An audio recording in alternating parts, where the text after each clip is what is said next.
Ton frère a besoin d'espace, ne rentre pas à la maison, a dit ma mère. Il y a 5 ans, ma mère m'a appelé 3 jours avant Thanksgiving pour me dire que j'étais interdit de rentrer à la maison parce que ma présence contrarierait mon frère aîné. Avant de vous raconter comment ce simple coup de fil a mené à la vengeance la plus satisfaisante lors de mon mariage, dites-moi d'où vous regardez dans les commentaires. Je les lis tous. Maintenant, laissez-moi vous ramener à ce jour, le 21 novembre. Je me tenais au milieu de l'aéroport Logan. L'air sentait le café éventé et la cire à plancher autour de moi. Le terminal était une mer chaotique de gens. Les familles s'embrassaient. Les enfants criaient d'excitation et les soldats rentraient chez eux en uniforme, accueillis par des parents en larmes. L'énergie était électrique. C'étaient les fêtes de fin d'année. Tout le monde avait un endroit où aller. J'avais un billet à la main. Boston à Connecticut. Ce n'était pas un long vol, mais je l'avais réservé des mois à l'avance. J'avais utilisé mon salaire durement gagné pour acheter des cadeaux coûteux. Une écharpe en cachemire pour ma mère, un kit d'outils de montre vintage pour mon père, et même une mallette en cuir haut de gamme pour mon frère, Lucas. J'essayais. Dieu sait que j'essayais. Mon téléphone a vibré. C'était « Maman, j'ai souri ». J'ai vraiment souri. Je pensais qu'elle appelait pour me demander si je voulais une tarte aux noix de pécan ou à la citrouille. « Salut maman ». J'ai répondu, déplaçant mon bagage à main sur mon autre épaule. Je suis sur le point de passer la sécurité. Je serai là pour le dîner. Il y eut un silence à l'autre bout. Un silence froid et lourd que je connaissais trop bien. « Elia » dit-elle. Sa voix n'était pas chaleureuse. C'était la voix qu'elle utilisait lorsqu'elle parlait à un télévendeur qu'elle voulait raccrocher. « Ne monte pas dans l'avion. » Je me suis figé. Des gens m'ont bousculé, se précipitant, mais j'ai eu l'impression que le sol s'était dérobé sous mes pieds. « Papa va bien ? Lucas va bien ? Tout le monde va bien, dit-elle rapidement. Mais Lucas, il traverse une période difficile au travail. Il est très stressé. Il dit que tes questions sur son travail le font se sentir jugé. J'ai serré le téléphone plus fort. Mes jointures sont devenues blanches. Maman, je n'ai pas vu Lucas depuis 6 mois. La dernière fois que nous avons parlé, je lui ai juste demandé comment allait la fusion. C'est tout. Il ne veut pas de drame, Elia, a-t-elle claqué. Il a besoin de vacances paisibles. C'est lui qui porte le poids d'un grand poste en entreprise. Tu sais à quel point il est sensible. Si tu viens, il va être sur les nerfs. Alors, Robert et moi avons décidé qu'il valait mieux que tu restes à Boston cette année. J'ai regardé autour de l'aéroport. J'ai vu un père soulever son petit garçon sur ses épaules. J'ai vu une mère embrasser le front de sa fille. Vous me désinvitez, ai-je demandé, la voix brisée. J'ai déjà acheté le billet. Il est non remboursable. J'ai vos cadeaux. Nous ouvrirons les cadeaux à Noël, dit-elle d'un ton désinvolte. Peut-être si Lucas se sent d'humeur. Ne viens juste pas, Elia. Fais ça pour la famille. Fais ça pour la famille. C'était la phrase. C'était toujours la phrase. Et moi, maman, ai-je chuchoté. Où suis-je censé aller? Tu es un homme adulte, Elia. Je suis sûr que tu trouveras quelque chose à faire. Au revoir. La ligne est devenue morte. Je suis resté là pendant 10 minutes, juste debout. J'avais l'impression d'être un fantôme. J'étais invisible. Ma propre mère venait de choisir le stress de son fils de 34 ans plutôt que l'existence de son fils cadet. Lucas, l'enfant chéri. Lucas, qui ne pouvait rien faire de mal même lorsqu'il était criblé de dettes et de mauvaises décisions. Tandis que moi, l'architecte paysagiste qui avait construit une entreprise prospère à partir de rien, j'étais traité comme une nuisance. Je me suis retourné et j'ai quitté l'aéroport. J'ai jeté le billet non remboursable dans une poubelle près du trottoir. J'avais l'impression de jeter un morceau de moi-même. Je ne suis pas retourné à mon appartement. Il était vide et froid. Je ne pouvais pas supporter le silence là-bas. J'ai conduit. J'ai conduit sans but autour de Boston jusqu'à ce que le soleil se couche et que les lumières de la rue s'allument. La ville se vidait. Tout le monde était à la maison. Mon estomac a gargouillé.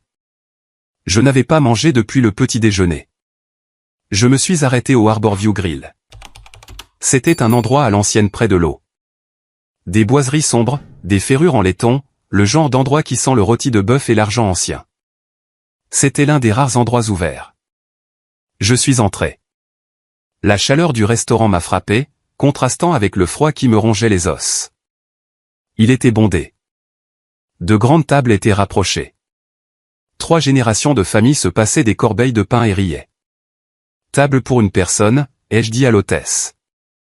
Elle m'a regardé avec pitié. Ce regard, je détestais ce regard. Juste une personne pour Thanksgiving. Juste une, ai-je dit, la tête haute.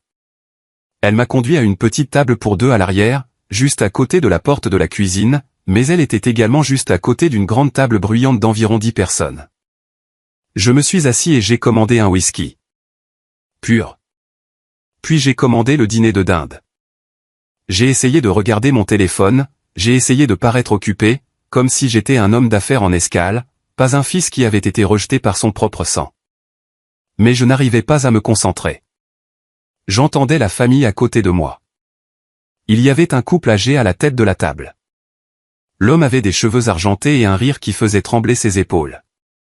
La femme était élégante, portant un collier de perles, mais ses yeux étaient bienveillants. Il y avait des adultes plus jeunes, peut-être de mon âge, et quelques enfants. Passe les pommes de terre, papa. L'un des garçons a crié, demande gentiment où je les mange toutes, a plaisanté l'homme plus âgé. Ils étaient heureux. Pas heureux comme sur Instagram. Vraiment heureux. Ils s'interrompaient. Ils se volaient de la nourriture dans les assiettes. Ils avaient l'air de s'aimer vraiment. J'ai baissé les yeux vers mon whisky. Le liquide ambré s'est estompé. J'ai réalisé que je pleurais. J'ai essuyé mes yeux rapidement avec la serviette en lin, espérant que personne ne me verrait. J'étais un homme de 27 ans qui pleurait dans un steakhouse. Jeune homme pathétique. Je me suis figé. J'ai levé les yeux.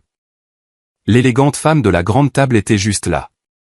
Elle avait un verre de vin à la main et une inquiétude dans les yeux que je n'avais jamais vue, enfin, jamais. Je suis désolé, ai-je bégayé. J'ai juste des allergies, de la poussière. Elle n'y a pas cru.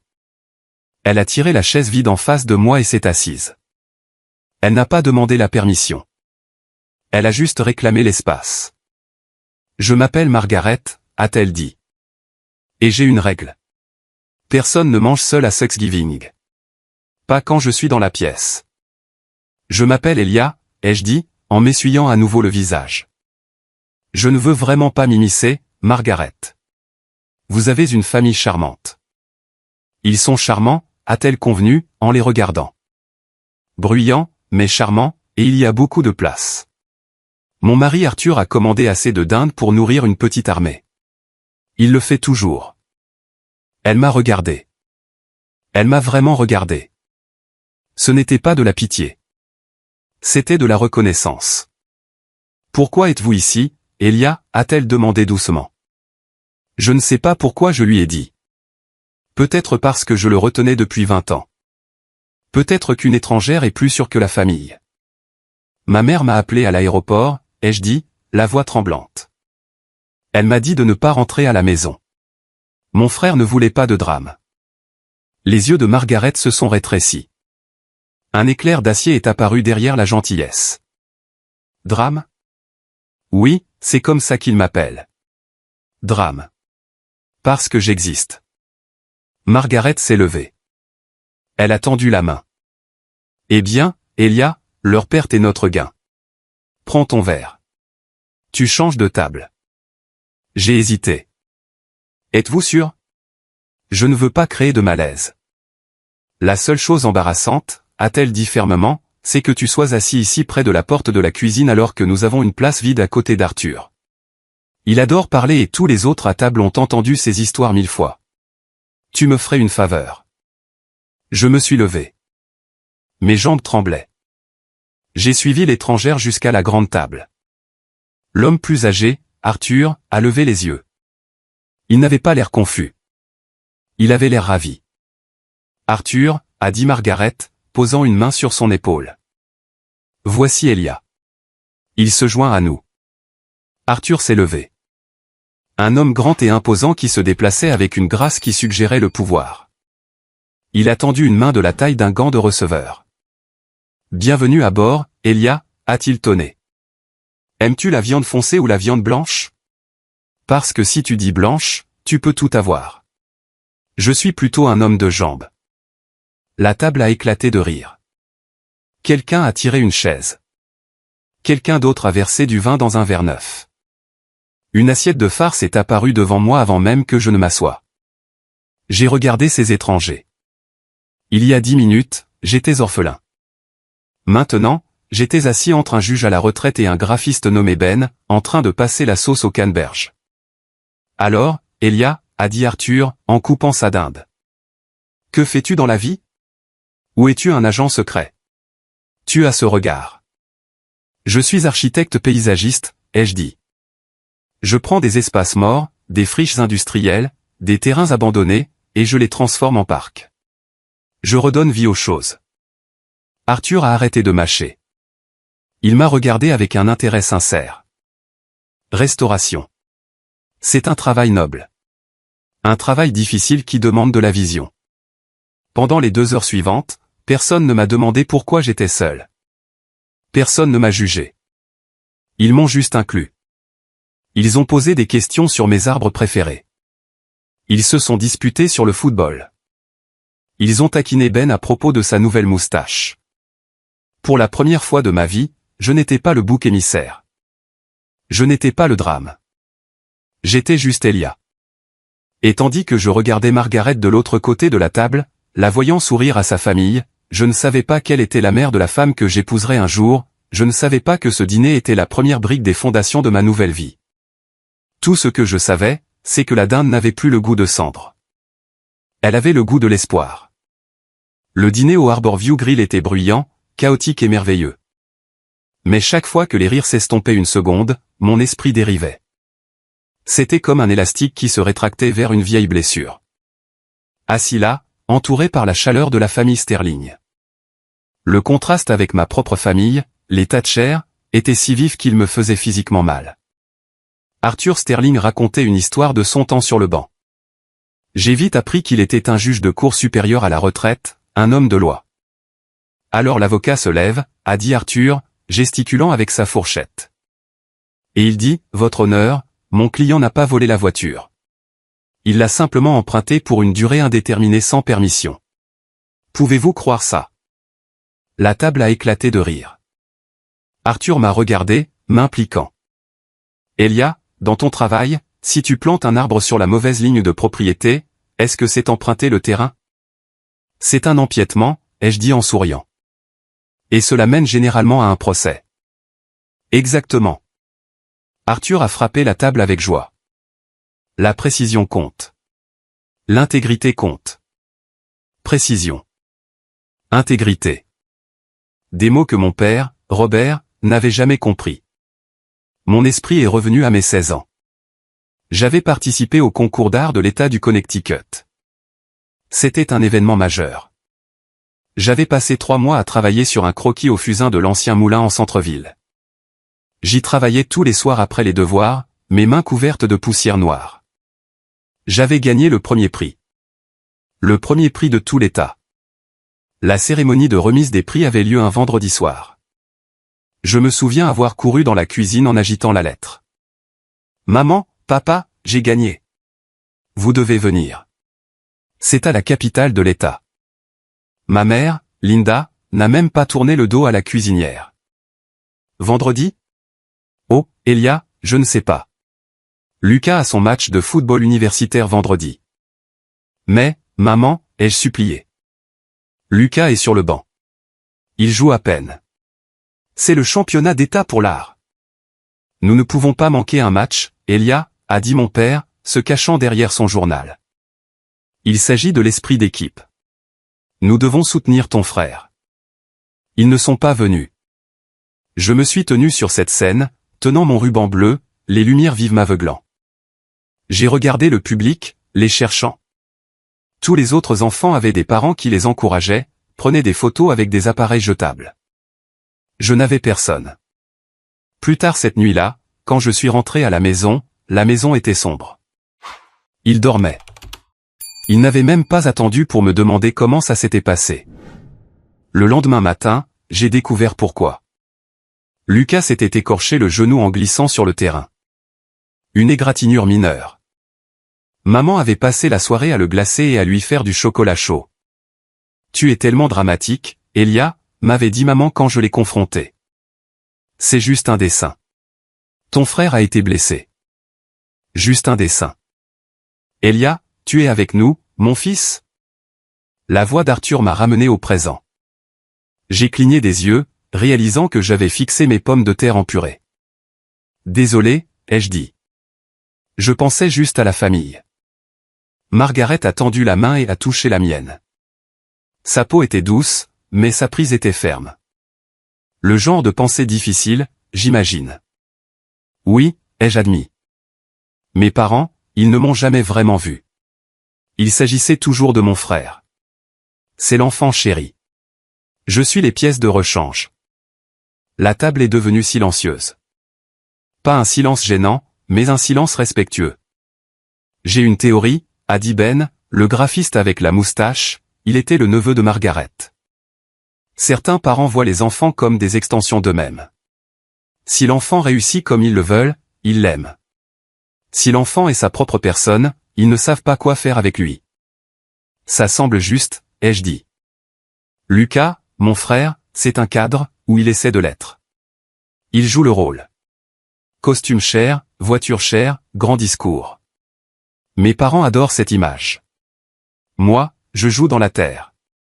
Je construis des parcs. Ils pensent que c'est en dessous d'eux.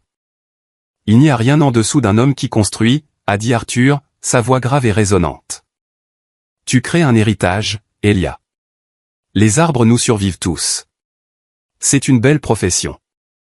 J'ai regardé Arthur. Il était sincère. Mon propre père m'avait demandé quand j'allais trouver un vrai travail jusqu'à mes 30 ans, même après que j'ai ma propre entreprise et 6 employés. Pourtant, voici un étranger qui validait toute mon existence en 5 minutes. Tu sais, a dit Margaret, en versant plus de vin. Arthur et moi avons une fille, Sarah. Elle est à Londres en ce moment, elle termine son master en urbanisme. Urbanisme ? Je me suis animé. Cela va bien avec l'architecture paysagiste. C'est ce que je lui dis toujours. Margaret a ri. Elle est brillante. Têtue mais brillante. Tu me rappelles un peu elle. Cette intensité dans tes yeux. Le dîner a pris fin. Les serveurs ont apporté la tarte à la citrouille. J'ai insisté pour payer ma part. J'ai sorti mon portefeuille. Range ça, a ordonné Arthur. Non, vraiment. J'ai insisté. Elia, a dit Arthur, se penchant. Tu n'as pas insisté. Tu as enrichi. C'est Thanksgiving. L'argent ne vaut rien ici. Ta compagnie est le paiement. J'ai senti une boule dans ma gorge. Je n'étais pas habitué à cela. J'étais habitué à ce que tout soit une transaction. Avec les Thatcher, l'amour était transactionnel. Fais ça pour nous et nous te tolérons. Sois silencieux et nous ne te gronderons pas. Alors que nous mettions nos manteaux pour partir, la réalité de la froide nuit de Boston attendait dehors. Je devais retourner à mon appartement vide. La bulle magique était sur le point d'éclater. Margaret m'a tendu une carte. C'était une carte épaisse de couleur crème. La résidence Sterling, Chestnut Hill. Nous faisons un dîner du dimanche chaque semaine, a-t-elle dit. 17h pile. Si vous êtes en retard, vous faites la vaisselle.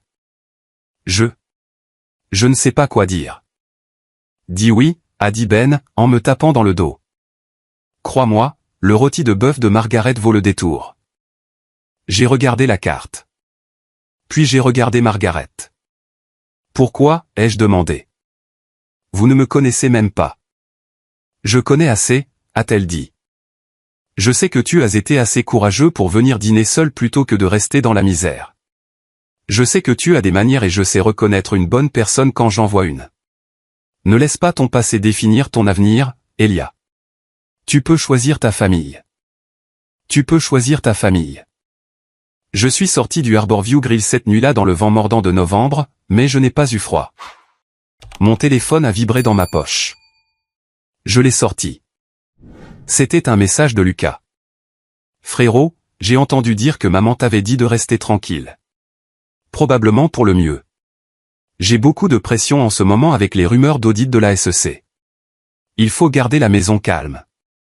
On se verra peut-être à Noël. Rumeurs d'audit de la SEC. C'était donc ça le stress. Il était probablement en train de truquer les comptes ou de faire des raccourcis, tout comme il prenait des raccourcis dans la vie. Et mes parents le protégeaient, le protégeant de mes questions critiques. J'ai regardé le message. Puis j'ai regardé la carte de visite dans mon autre main. Je n'ai pas répondu à Lucas. Je n'ai pas appelé maman pour implorer le pardon. Je suis monté dans mon camion, j'ai démarré le moteur, et je suis rentré chez moi pour la première fois depuis des années. Je n'ai pas ressenti le poids écrasant du rejet. J'ai ressenti la légèreté de la libération. Il m'avait désinvité. Très bien. Il n'avait pas réalisé qu'en fermant la porte, il m'avait forcé à en trouver une nouvelle, une meilleure. J'ai placé la carte de Margaret sur mon tableau de bord. Dimanche à 17h. J'y serai. 2 ans. C'est le temps qu'il faut pour changer complètement une vie si l'on est prêt à faire le travail. J'ai commencé à aller chez les Sterling tous les dimanches. Au début, je me sentais comme un imposteur. Je garais mon Ford F-150 boueux à côté de la berline impeccable d'Arthur et me sentais comme le jardinier, mais ils ne m'ont jamais traité ainsi. Arthur m'a appris à jouer aux échecs dans son bureau. Margaret m'a appris à faire sa marinade secrète. Ben et moi sommes devenus des amis de Jim. J'ai arrêté d'attendre l'appel des Thatcher. Et ce qui est drôle, c'est qu'ils l'ont à peine remarqué. Je recevais un SMS occasionnel de maman, tu es vivant, ou Lucas a un nouveau bateau. Je répondais par un seul mot, oui ou bien. J'affamais la bête. J'ai arrêté de leur donner la réaction émotionnelle dont ils se nourrissaient. Puis Sarah est rentrée à la maison. C'était un dimanche pluvieux de mars. Je suis entré dans la cuisine des Sterling par la porte de derrière, secouant mon parapluie, portant une bouteille de vin. J'ai tourné le coin et je suis entré en collision, littéralement en collision avec une femme. Du vin rouge s'est répandu partout, sur ma chemise, sur sa blouse blanche. Oh mon Dieu, ai-je crié. Je suis tellement désolé. Elle a baissé les yeux sur sa chemise, qui ressemblait maintenant à une scène de crime, puis sur moi. Elle avait des yeux verts féroces et des cheveux mouillés qui bouclaient aux extrémités. Eh bien, a-t-elle dit, essuyant une goutte de vin de son menton. Je suppose que je ne porterai pas de blanc au dîner. Elle n'a pas crié. Elle n'a pas paniqué. Elle a ri d'un rire grave et rauque qui m'a fait trembler les genoux. Je m'appelle Elia, ai-je dit, tendant inutilement une serviette. Le chien errant que tes parents ont recueilli. Je m'appelle Sarah, a-t-elle souri. La fille qui a enfin échappé à Londres, ne serait-ce que pour se faire arroser de vin à Boston. C'en était fait. J'étais perdu. Sarah et moi étions inséparables en un mois. Elle était urbaniste et j'étais architecte paysagiste. Nous parlions le même langage. Nous passions nos rendez-vous à nous promener dans la ville, à montrer des bâtiments laids et à discuter de la façon de les réparer. Nous parlions de lois de zonage comme préliminaires. C'était un télo et c'était parfait. Environ 6 mois après le début de notre relation, j'ai eu une promotion, en quelque sorte. Mon cabinet a décroché un contrat énorme pour redessiner le parc central de la ville. C'était un projet de plusieurs millions de dollars. Mon salaire allait tripler. J'entrais enfin dans la cour des grands. Je voulais le dire à quelqu'un. Instinctivement, j'ai décroché le téléphone pour appeler mon père. Les vieilles habitudes ont la vie dure. Allô, a répondu Robert. Il avait l'air distrait. La télévision hurlait en arrière-plan. Papa, c'est Elia. J'ai une grande nouvelle. Je viens de décrocher le contrat de Central Park. C'est le plus grand projet de la ville. C'est bien, Elia, a-t-il dit, clairement sans écouter. Écoute. As-tu parlé à Lucas? Il demande si tu peux lui prêter 5000. Juste un truc à court terme. Ses actifs sont temporairement gelés à cause d'un malentendu avec la banque. Mon cœur s'est serré. Pas de félicitations. Pas de « je suis fier de toi ». Juste donne de l'argent à ton frère. Non, papa, ai-je dit, ma voix durcissant. Je ne prêterai plus d'argent à Lucas. Il gagne 3 fois ce que je gagnais. Où va cet argent? Tu n'as pas à être si égoïste, a grommelé mon père. La famille est de la famille. Il traverse un divorce. Pour l'amour de Dieu, sa femme le ruine avec cette bataille pour la garde. Lucas divorce, ai-je demandé. Je ne savais même pas qu'il était séparé. Oui, et il a besoin d'un bon avocat. C'est pourquoi il a besoin de l'argent. Allez, Elia. Sois le plus grand. Je suis le plus grand, ai-je dit, je suis l'homme qui paie ses propres factures. Dis à Lucas de vendre son bateau. J'ai raccroché. Mes mains tremblaient. Mais cette fois, ce n'était pas de la tristesse. C'était de la clarté. Je me suis tourné vers Sarah, qui était assise sur le canapé en train de lire des plans. Elle a vu mon visage et a immédiatement posé les papiers. Les Thatcher, a-t-elle demandé. Les Thatcher, ai-je confirmé. Ils veulent de l'argent pour l'avocat de Lucas. Ils n'ont même pas entendu un mot de mon contrat. Sarah s'est approchée et m'a serré dans ses bras. Tu sais qu'Arthur est fier de toi, n'est-ce pas? Il a dit aux voisins hier que son gendre remodèle l'horizon de la ville. Il t'a appelé son gendre, Elia. Et nous ne sommes même pas encore fiancés. Je l'ai regardé. Réparons ça. Réparer quoi? La partie non fiancée. Je l'ai demandé en mariage 2 mois plus tard. Où d'autres? Au Harborview Grill. Table 4. La même table où Margaret m'avait trouvé en train de pleurer sur un dîner de dinde. J'avais loué toute la section arrière. Arthur et Margaret étaient là. Ben était là. Je me suis agenouillé. Sarah, ai-je dit, tenant une bague que j'avais conçue moi-même. Simple, élégante, intemporelle. Toi et ta famille avez sauvé ma vie. Vous m'avez appris que l'amour ne concerne pas ce que vous pouvez fournir ou combien de stress vous pouvez épargner à quelqu'un. Il s'agit d'être présent. Voudras-tu être présente pour moi?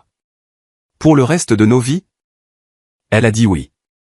Le restaurant a éclaté d'applaudissements. Arthur a fait sauter une bouteille de champagne qui coûtait plus cher que ma première voiture. Mais plus tard cette nuit-là, alors que l'adrénaline s'estompait, la peur s'est insinuée. Nous étions assis sur le balcon de la maison Sterling à regarder les étoiles. Nous devons organiser le mariage, a dit Sarah, posant sa tête sur mon épaule. Oui, ai-je dit, l'estomac serré. Qui a-t-il, a-t-elle demandé. Elle me connaissait trop bien. Les invitations, ai-je chuchoté. Le programme du mariage, le plan de table.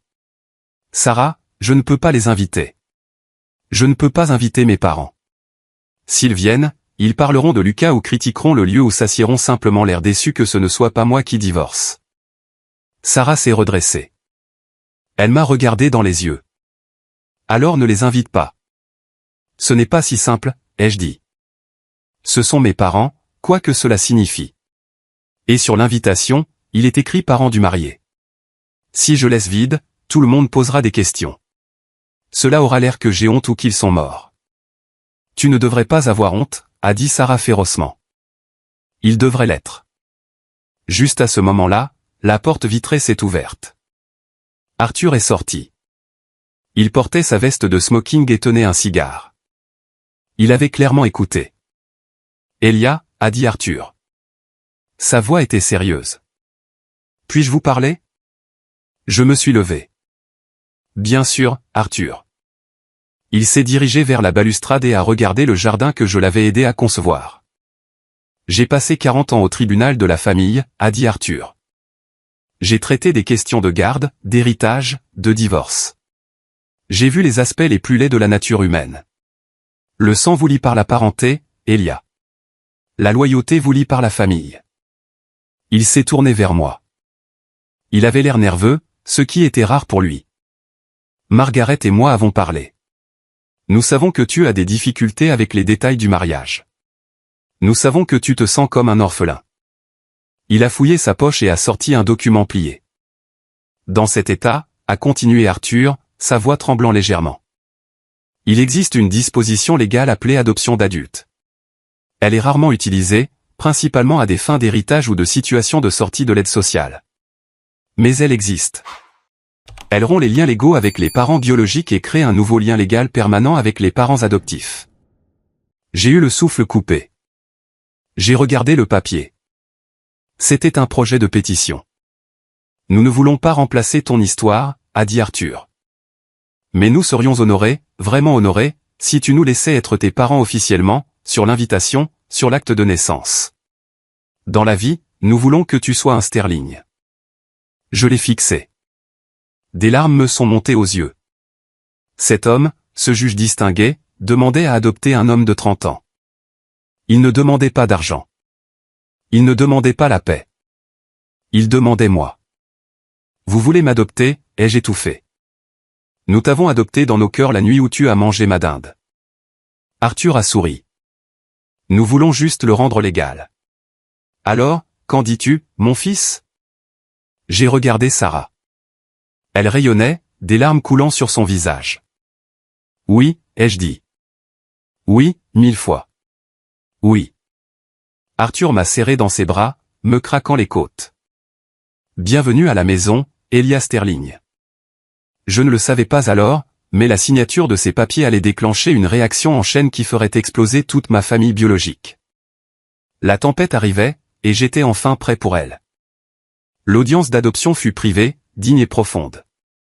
Ce ne fut pas dans une salle d'audience stérile, mais dans le cabinet de l'un des anciens collègues d'Arthur, le juge Henderson. Il n'y eut pas de drame, juste quelques signatures, un coup de stylo, et Elia Thatcher cessa d'exister. Elia Sterling naquit. Quand le marteau du juge frappa le bureau, tape, je sentis un poids physique se lever de mes épaules. C'était une sensation étrange. J'avais un nouvel acte de naissance en cours de traitement. J'étais désormais légalement l'héritier de la succession Sterling. Non pas que l'argent m'intéressât. Ce qui importait, c'était l'héritage d'un nom qui signifiait quelque chose. Honneur, respect, amour. Nous célébrâmes avec un déjeuner tranquille. Mais alors que nous trinquions, une pensée lancinante me tiraillait. Les Thatcher ne savaient pas. Dois-je leur dire, ai-je demandé à Arthur. Tu ne leur dois aucune notification, a dit Arthur, sirotant son thé glacé. C'est un registre public techniquement, mais à moins qu'ils ne le cherchent, ils ne le sauront pas. Tu es un homme libre. Je ne veux juste pas qu'ils viennent au mariage en pensant qu'ils ont encore des droits. Nous nous occuperons de la sécurité du mariage. Ben a promis. J'ai engagé des policiers hors service. Si Lucas se présente pour essayer d'emprunter de l'argent aux invités, il se fera taser. Nous avons ri. Mais j'aurais dû mieux savoir. Les secrets dans les familles comme les Thatcher ne restent pas secrets. Ils s'enveniment. La fuite est venue de la source la plus improbable, tante Patricia. Patricia était la sœur de mon père. Elle était la seule personne respectable de la lignée Thatcher. Elle m'avait envoyé des cartes d'anniversaire quand mes parents oubliaient. Elle avait essayé de me défendre quand j'étais enfant, seulement pour être rabrouée par Linda. Je lui avais envoyé une invitation, juste à elle. Je la voulais là. Une semaine après l'envoi des invitations. Un beau papier cartonné épais qui disait, avec leurs parents, Arthur et Margaret Sterling, mon téléphone a explosé. C'était un mardi soir. J'étais dans mon appartement. Je gardais toujours ma place en ville pour les nuits de travail tardives. Emballant les dernières boîtes pour déménager dans la maison que Sarah et moi avions achetée. On a frappé à la porte. Pas un coup, un martèlement. J'ai regardé par le Judas. Mon sang s'est glacé. C'était Linda. Ma mère. Elle avait l'air dérangée. Ses cheveux étaient ébouriffés par le vent. Son manteau était mal boutonné. Elle tenait un morceau de papier froissé. Mon invitation de mariage. J'ai hésité à ne pas ouvrir, mais je savais qu'elle crierait jusqu'à ce que les voisins appellent la police. J'ai pris une profonde inspiration, déverrouillé le pen dormant, et ouvert la porte. « Que faites-vous ici » ai-je demandé calmement. Je n'ai pas reculé. J'ai bloqué l'entrée.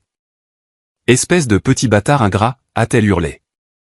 Elle a essayé de me dépasser, mais je suis resté immobile comme un mur de pierre. Qui sont ces gens? Qui sont Arthur et Margaret Sterling? Ce sont mes parents, ai-je dit. Je suis ta mère, a-t-elle crié, son visage devenant rouge et tacheté. Je t'ai mis au monde. Je t'ai élevé. Comment oses-tu envoyer une invitation à Patricia et pas à nous? Et pourquoi est-il écrit leur nom? Parce qu'ils paient le mariage. J'ai partiellement menti. Je payais la moitié. Il payait l'autre moitié. Et parce qu'il me traite comme un fils. C'est une question d'argent? Linda a ricané. Ses yeux ont parcouru mon appartement, observant les cartons d'emballage haut de gamme, les meubles chers que j'avais acquis. Tu t'es trouvé un sugar daddy?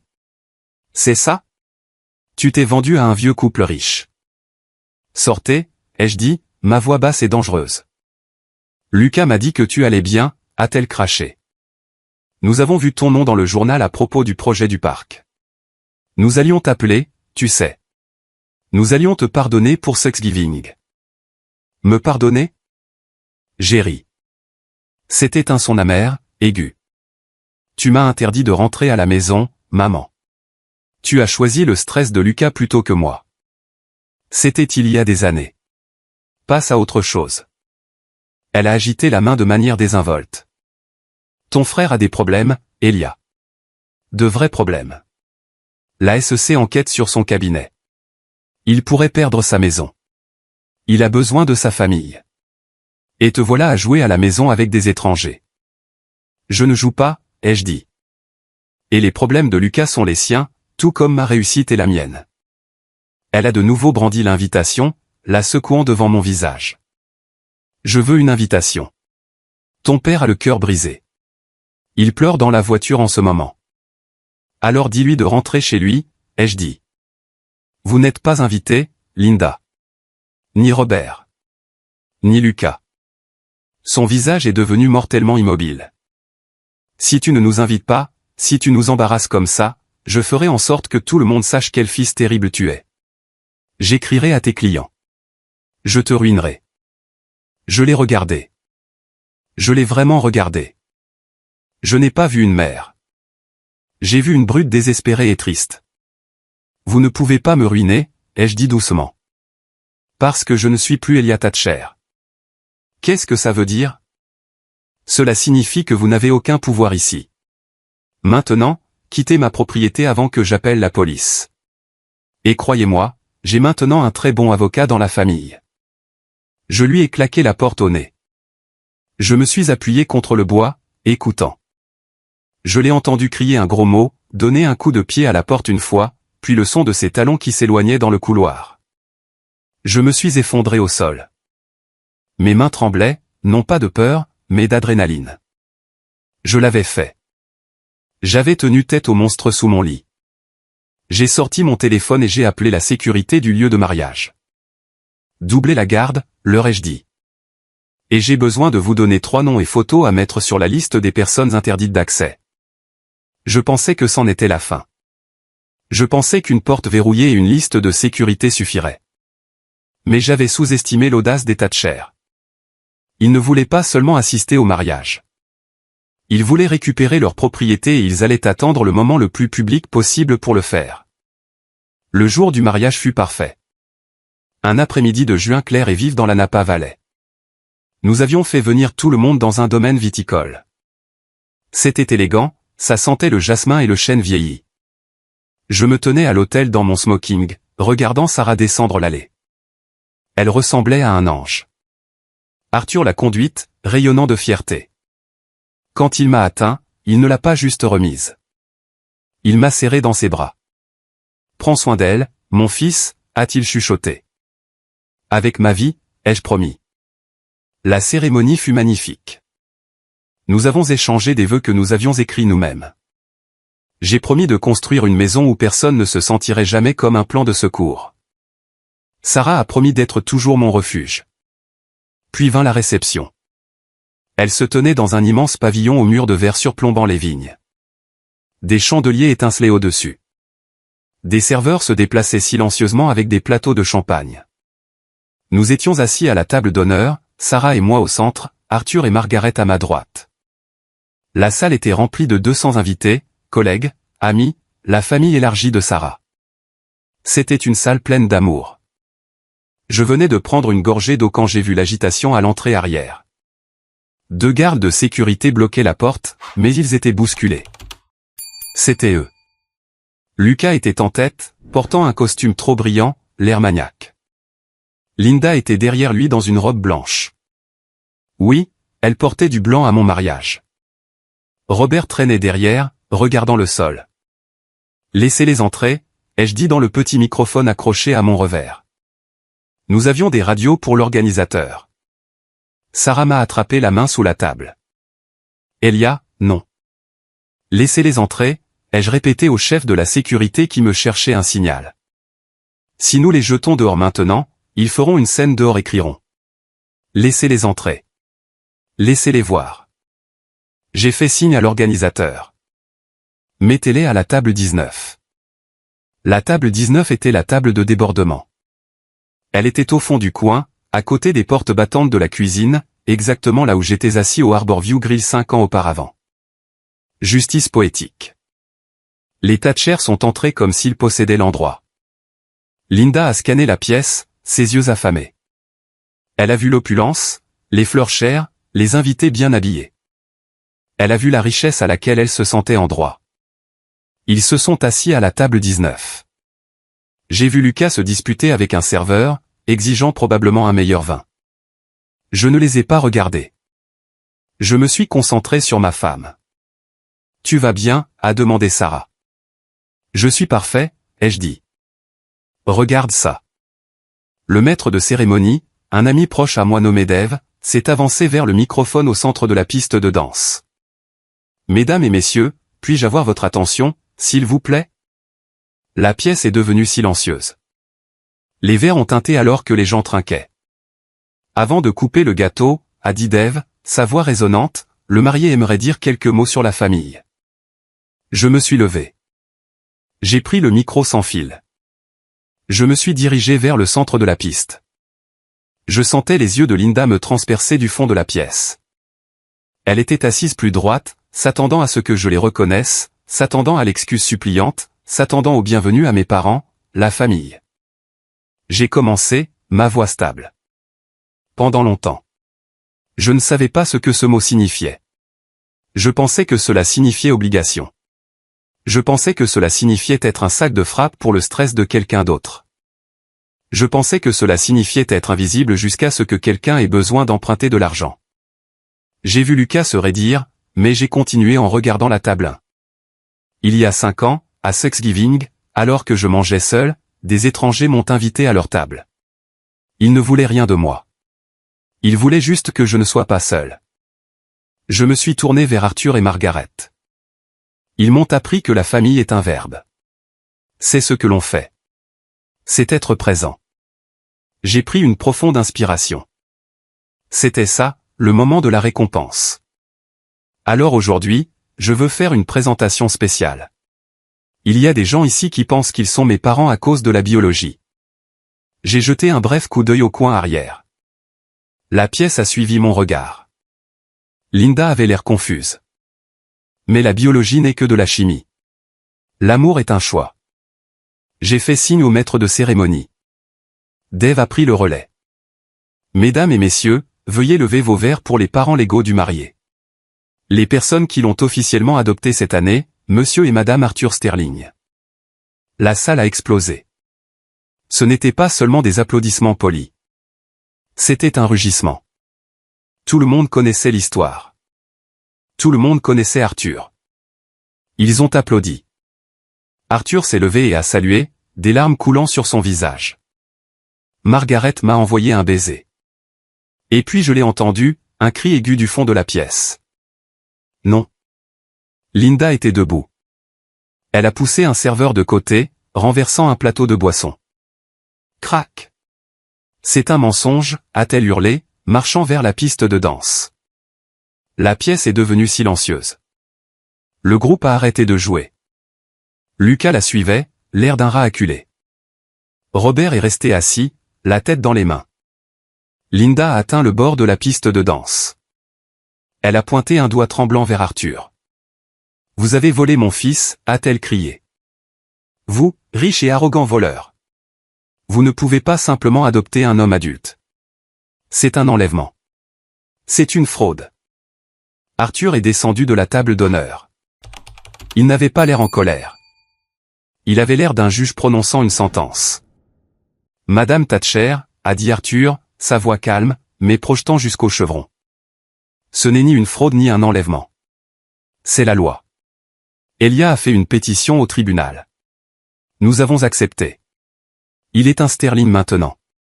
Légalement et émotionnellement. C'est un Thatcher, a crié Lucas, s'approchant de sa mère. Il nous doit. Nous l'avons élevé. Tu penses que tu peux juste partir, Elia? Après tout ce que nous avons fait pour toi. Je me suis avancé. Je me suis tenu face à face avec mon frère. Que as-tu fait pour moi, Lucas, ai-je demandé doucement. Le microphone captait chaque souffle. Es-tu venu à ma remise de diplôme? Non. M'as-tu appelé quand j'ai démarré mon entreprise? Non. Tu n'as appelé que lorsque tu avais besoin d'argent pour ton avocat de divorce ou pour couvrir tes dettes de jeu. Je suis ton frère. Lucas a craché. Non, ai-je dit, tu es une coïncidence génétique. Un frère te protège. Tu m'as juste utilisé comme bouclier pour tes propres échecs. Et toi, me suis-je tourné vers Linda. Tu as porté du blanc à mon mariage. Tu es venu ici sans invitation pour faire une scène parce que tu ne supportais pas que je sois heureux sans toi. Tu n'es pas venu pour me célébrer. Tu es venu pour revendiquer la propriété. Eh bien, je ne suis pas une propriété, Linda. Je suis un homme et je l'ai choisi. J'ai désigné les sterling. Je choisis les gens qui m'ont choisi. Linda a regardé autour de la pièce. Elle a vu des centaines de visages la fixant avec dégoût. Elle a vu les gardes de sécurité se rapprocher. Robert, a-t-elle hurlé, regardant la table 19. Fais quelque chose. Dis-lui. Mon père s'est levé lentement. Il a marché vers nous. Il avait l'air vieux. Tellement plus vieux que dans mes souvenirs. Il s'est arrêté devant moi. La pièce a retenu son souffle. Papa, ai-je dit, non. Il a regardé Linda. Puis il a regardé Lucas. Puis il m'a regardé. La voix de Robert s'est brisée. Je pense que nous devrions partir, Linda. Quoi? Linda a haleté. Nous ne sommes pas les bienvenus ici, a chuchoté Robert. Et nous ne méritons pas d'être ici. Parle pour toi. Lucas a hurlé. Je ne pars pas avant d'avoir ma part. Il est riche maintenant. Il doit à la famille. Ce fut le coup de grâce. Tout le monde l'a entendu. Il s'agissait toujours de l'argent. Arthur a fait signe à la sécurité.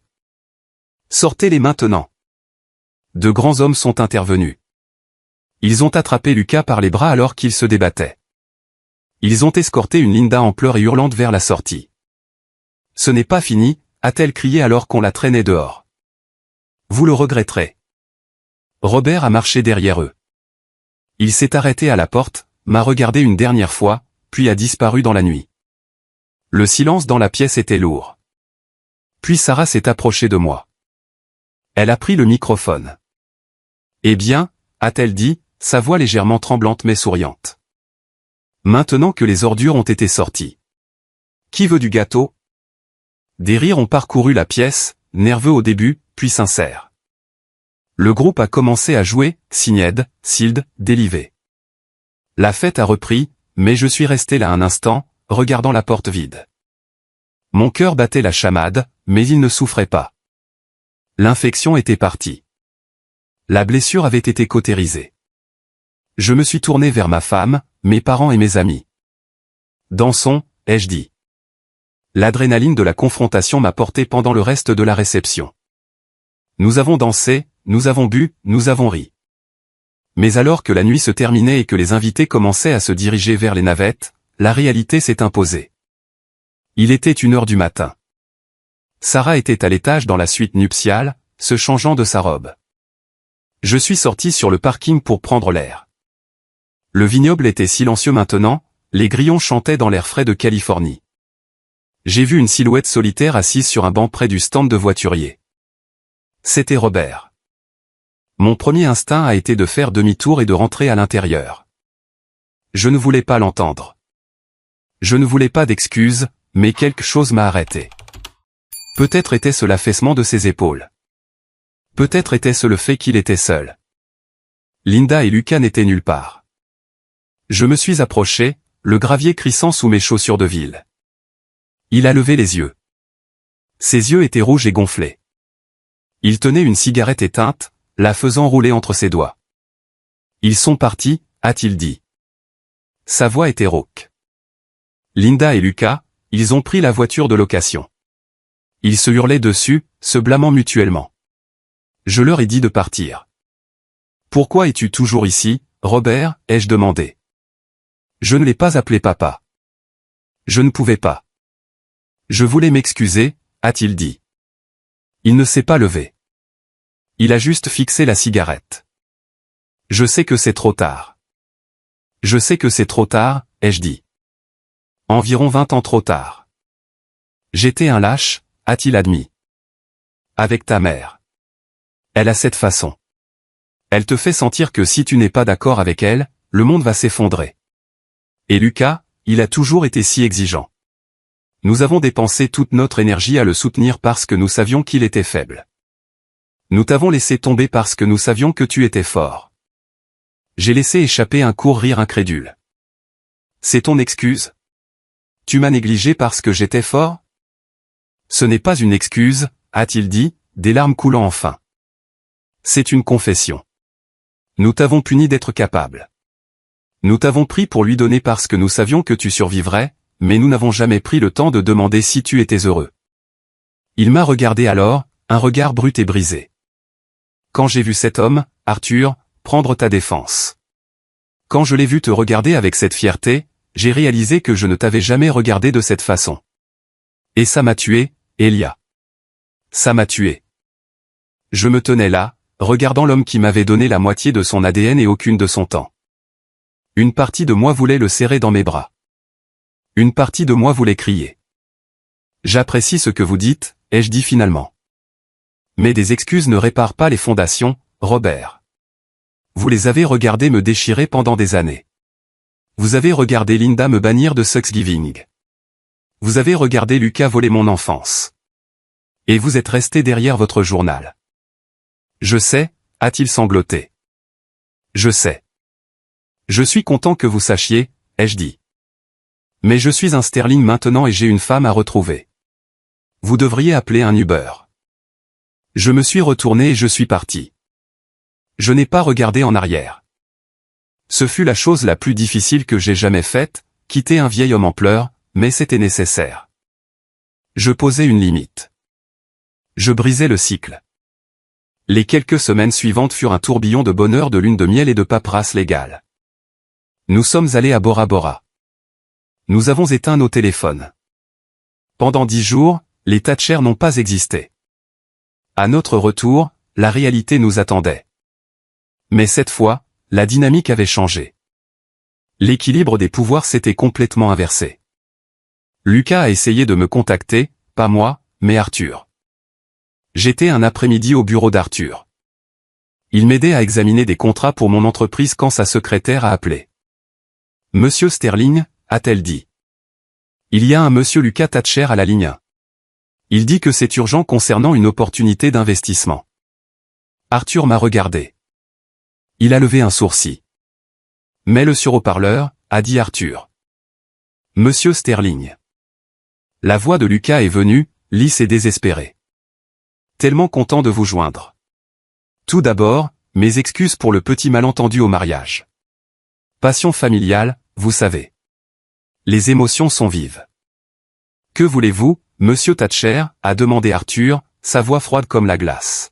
« Eh bien, monsieur, je sais que vous êtes un homme d'affaires. J'ai une opportunité fantastique dans une start-up technologique. Retour sur investissement garanti de 20%. J'ai pensé que puisque nous sommes pratiquement de la famille maintenant. Je n'y croyais pas. L'illusion, l'audace, Arthur a ri. Ce n'était pas un rire agréable. Monsieur Thatcher, a dit Arthur, laissez-moi être clair. Nous ne sommes pas de la famille. Nous ne sommes pratiquement rien. Vous avez maltraité mon fils pendant 3 décennies. Si jamais vous me contactez, ma femme ou Elia à nouveau, je déposerai une ordonnance restrictive si rapidement que votre tête tournera. Et j'ai encore beaucoup d'amis sur le banc qui aimeraient entendre parler de vos problèmes d'audit de la SEC. Silence à l'autre bout. N'appelez plus jamais ici. Arthur a raccroché. Il m'a regardé et m'a fait un clin d'œil. Ça fait du bien. Vous n'avez aucune idée, ai-je dit. Mais le vrai divorce d'avec la famille s'est produit en silence. J'ai changé de numéro. J'ai bloqué leurs emails. J'ai retiré de mes amis les singes volants, les cousins et tantes, à l'exception de Patricia, qui ont essayé de me faire culpabiliser. J'ai construit un mur non pas pour empêcher les gens d'entrer, mais pour maintenir la paix. Un soir, environ un mois après le mariage, j'étais assis dans mon nouveau salon avec Sarah. Nous regardions les photos de mariage. Il y avait une photo que le photographe avait parfaitement capturée. C'était pendant le toast. Je levai mon verre en regardant Arthur et Margaret. Ils me regardaient avec un amour pur et sans mélange. En arrière-plan, flou, on pouvait voir les dos flous des Thatcher emmenés par la sécurité. C'était un chef-d'œuvre. Tu sais, a dit Sarah, traçant mon visage sur la photo. Tu as l'air différent ici. Différent comment? Plus léger, a-t-elle dit. Comme si tu ne portais plus un sac à dos rempli de pierres. Je l'ai posé. Je l'ai finalement posé, ai-je dit, en l'embrassant la main. 1 an plus tard, il existe un type de silence spécifique que je n'ai jamais connu avant cette année. Ayant grandi dans la maison Thatcher, le silence était une arme. C'était l'air lourd et suffocant avant une tempête, l'attention de ma mère me donnant le traitement silencieux, ou mon père se cachant derrière son journal pour éviter la confrontation. Le silence signifiait le danger. Mais maintenant, debout dans ma propre cuisine un mardi matin, écoutant la cafetière siffler et gargouiller, j'ai réalisé que le silence pouvait être la paix. Cela pouvait être le son d'une vie qui n'attend pas que l'autre chaussure tombe. Ma vie s'était transformée d'une manière qui semblait presque onirique, mais qui était ancrée dans la réalité solide du travail acharné. Le projet Central Park était terminé. C'était un chef-d'œuvre de rénovation urbaine. Des espaces verts reconquérant le béton, des sentiers de promenade traversant ce qui était autrefois un quartier industriel en déclin. J'avais assisté à la cérémonie d'inauguration aux côtés du maire. Et quand j'ai regardé la foule, je n'ai pas cherché Linda ou Robert. J'ai cherché Sarah, qui se tenait au premier rang, la main posée sur son ventre, me souriant. Nous avions acheté une maison en banlieue, une coloniale des années 1920 qui avait besoin de beaucoup d'amour. C'était parfait. Je passais mes week-ends à poncer les planchers et à replanter le jardin, transformant le sol négligé en quelque chose de vibrant. Mais comme l'énonce la 3e loi de Newton, à chaque action correspond une réaction égale et opposée. Tandis que ma vie s'élevait, la vie que j'avais laissée derrière moi était en chute libre. La nouvelle concernant Lucas n'est pas venue d'un SMS familial. Elle est venue du Wall Street Journal. J'étais assis dans le bureau d'Arthur un soir, jouant notre partie d'échecs hebdomadaire quand Arthur a fait glisser le journal sur le bureau en acajou. Il n'a pas dit un mot. Il a juste tapoté le titre de la page précédente. Le directeur financier de Vertex Holdings inculpé dans une vaste affaire de détournement de fonds. Je l'ai ramassé. Mes mains n'ont pas tremblé. J'ai ressenti une étrange curiosité détachée. L'article détaillait comment Lucas Thatcher, le directeur financier, avait truqué les comptes pendant 3 ans pour couvrir des dettes de jeux personnels et un mode de vie somptueux qui dépassait de loin son salaire. L'enquête de la SEC, le stress que ma mère avait utilisé comme excuse pour me bannir de Thanksgiving, avait abouti.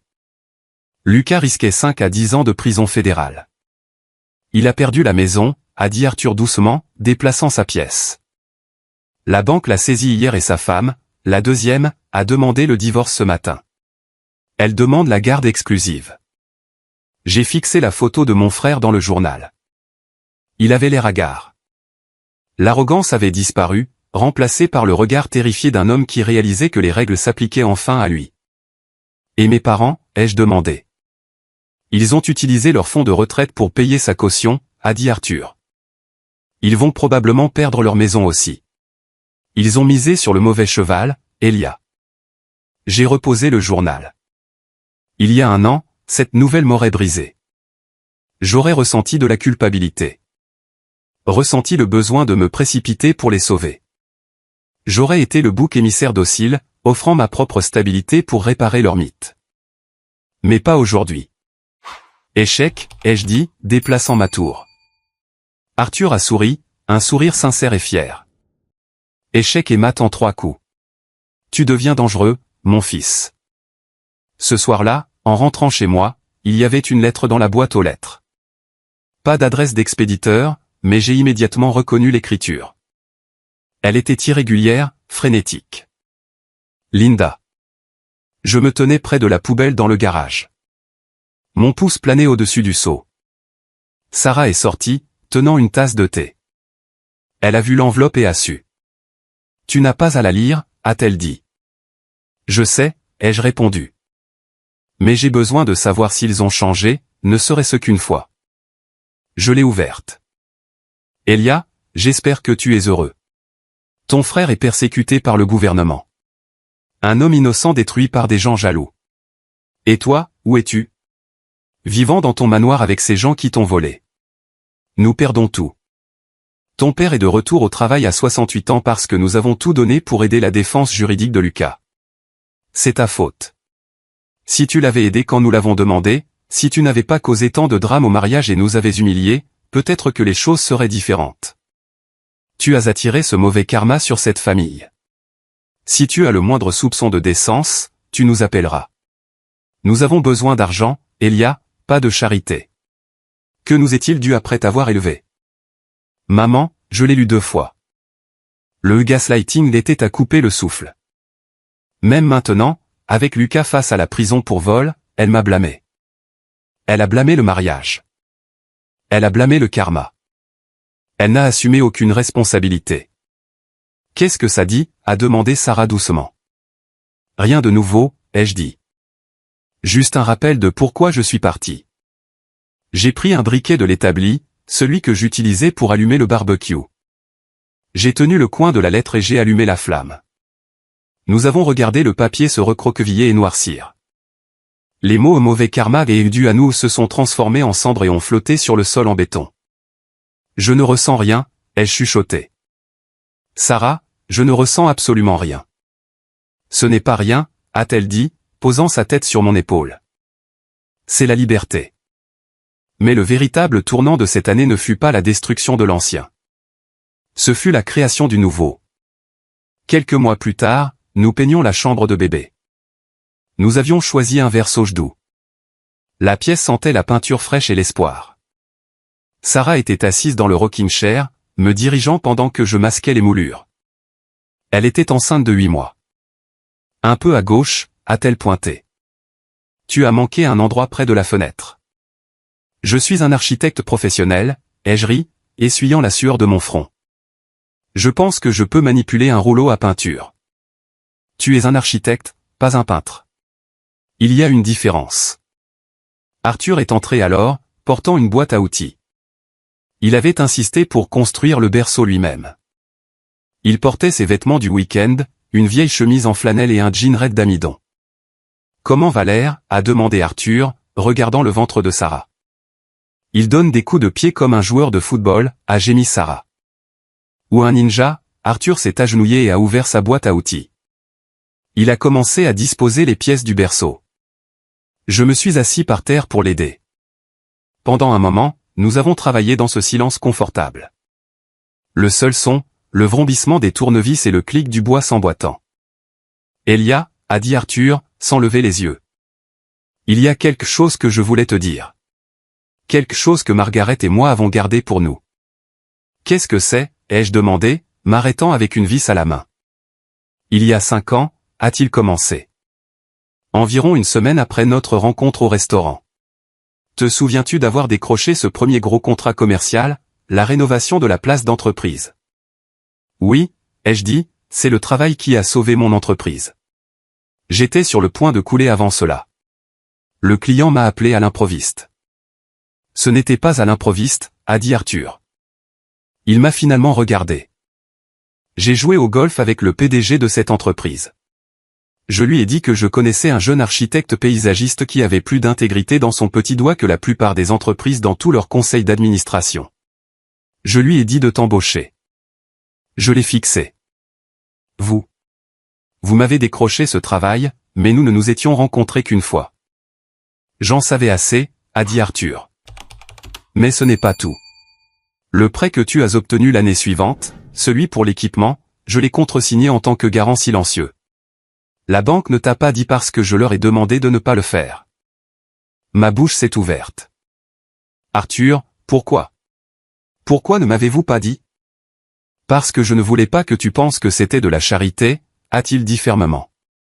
Et je ne voulais pas que tu te sentes redevable. Je voulais que tu construises ta confiance. Je savais que tu pouvais faire le travail. Tu avais juste besoin qu'une porte s'ouvre. C'est toi qui l'as franchie, Elia. Tu as fait le travail. J'ai juste tenu la porte entrebâillée. J'ai senti des larmes me monter aux yeux.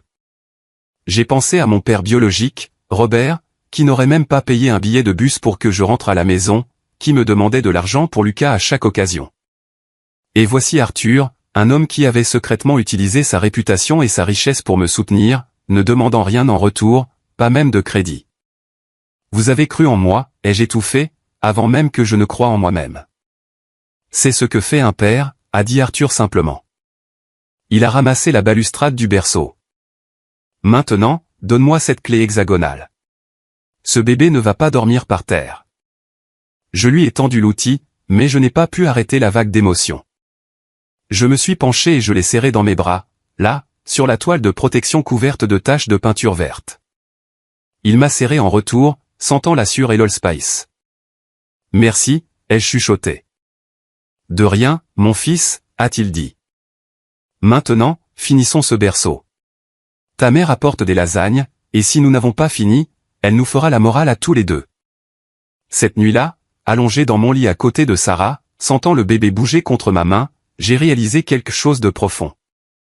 Lucas avait passé toute sa vie à courir après un héritage qu'il pensait mériter. Il a triché. Il a volé. Il a manipulé. Et à la fin, il s'est retrouvé sans rien. J'avais passé ma vie à penser que je ne valais rien. Je n'attendais rien. Et en étant simplement honnête, en étant assez courageux pour manger seul, ce jour de Thanksgiving, j'avais hérité du monde. Ce Thanksgiving encore, 5 ans jour pour jour depuis que je me suis assis seul au Harborview Grill. La maison est remplie de l'odeur de la dinde rôtie, de la farce à la sauge et de la fameuse tarte aux noix de pécan de Margaret. L'air est chaud et épais de rire. Je me tiens à la tête de la table à manger dans notre maison. C'est une longue table faite de chêne recyclé. Je l'ai construite moi-même. Il y a 12 personnes assises. Arthur est à l'extrémité, portant une cravate ridicule sur le thème de la dinde. Margaret est à côté de lui, tenant un verre de chardonnay, riant de quelque chose que Ben dit. Tante Patricia est venue du Connecticut. Elle est assise à côté de Sarah, l'air plus heureuse que je ne l'ai jamais vue. Et dans la chaise haute juste à côté de moi se trouve Léo, mon fils. Il a 10 mois.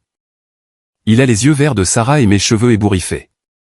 Il essaie actuellement de barbouiller de purée de pommes de terre dans son oreille.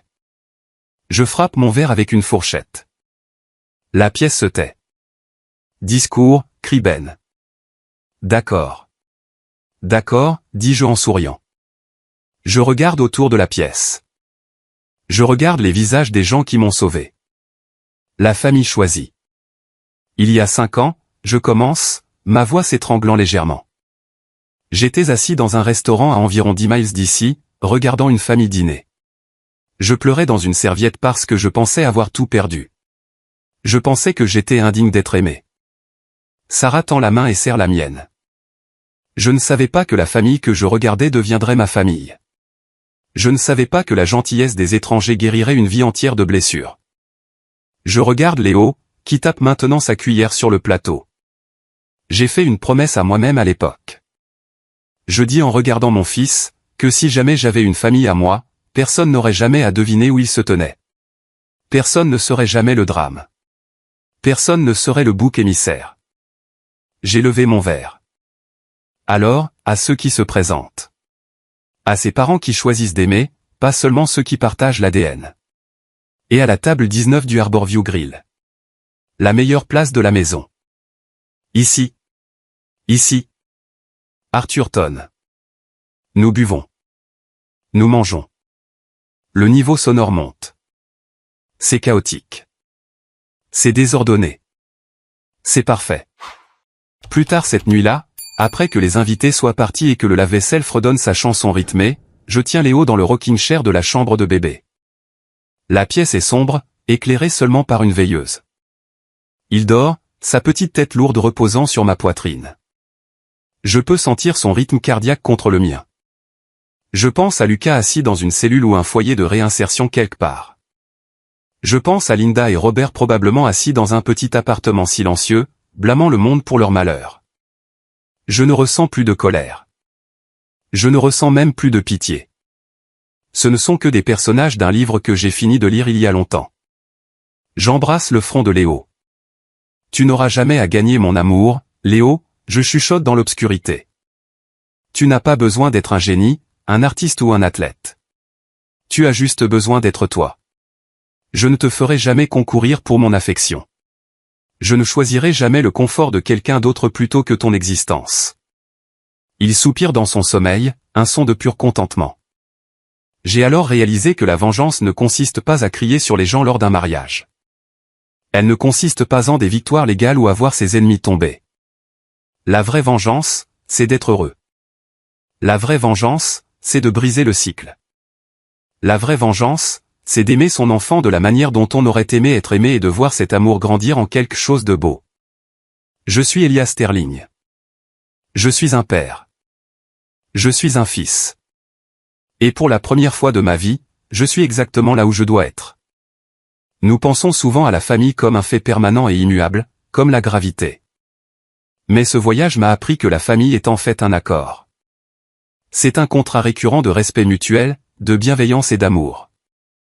Lorsqu'une partie rompt ce contrat à plusieurs reprises, l'autre partie a tout à fait le droit de s'en aller. Il y a une leçon puissante ici sur le sophisme du coup irrécupérable. Nous restons dans des relations toxiques avec des parents, des frères et sœurs ou des partenaires parce que nous avons déjà investi tant de temps.